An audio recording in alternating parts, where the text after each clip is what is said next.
જામનગરના C division police સ્ટેશનમાં અલગ અલગ 2 ફરિયાદ દાખલ થયેલી છે વિશ્વાસઘાત બાબતની, જેમાં વિગત મુજબ જે ફરિયાદી છે પ્રદીપસિંહ લાલુભા જાડેજા, એમને ધરતી સેલ્સ કોર્પોરેશન નામની પેઢી હોય અને એમના જે આરોપી છે એ સીએ, એમને ત્યાં સીએ તરીકે કામ કરતા અલ્પેશ પેઢડિયા, એમના વિરુદ્ધ વિશ્વાસઘાતની ફરિયાદ દાખલ કરાવી છે.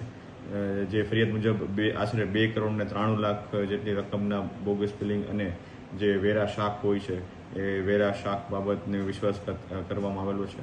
અને અન્ય એક જે ફરિયાદ છે તેમાં આઈપીસી 406 એટલે કે વિશ્વાસઘાત બાબતની ફરિયાદ જે ફરિયાદી છે સંજયભાઈ રસિકભાઈ ચિતા, એમના દ્વારા આપવામાં આવેલી છે. અને તેમાં પણ જે આરોપી જે છે જેમના સીએ અલ્પેશ પેઢડિયા વિરુદ્ધ આપવામાં આવેલી છે, જેમાં આશરે 3 કરોડ 70 લાખ જેટલી રકમની વિશ્વાસઘાત કરવામાં આવેલો છે. આ બંને તપાસ હાલ જામનગર એલસીબી દ્વારા તપાસ કરવામાં આવી રહી છે અને આગળની તપાસ ચાલુ છે. કઈ રીતના સેવકો બંધ કર્યું છે?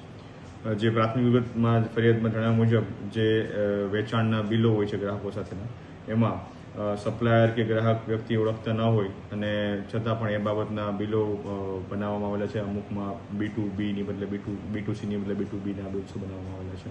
અને જે આ પેઢીના કે કોર્પોરેશનના માલિક છે એમની જાણ બહાર આ પ્રકારનું કૃત્ય એમને સીએ દ્વારા કરવામાં આવેલું હોય એ બાબતે વિશ્વાસઘાતની ફરિયાદ લેવામાં આવેલી છે.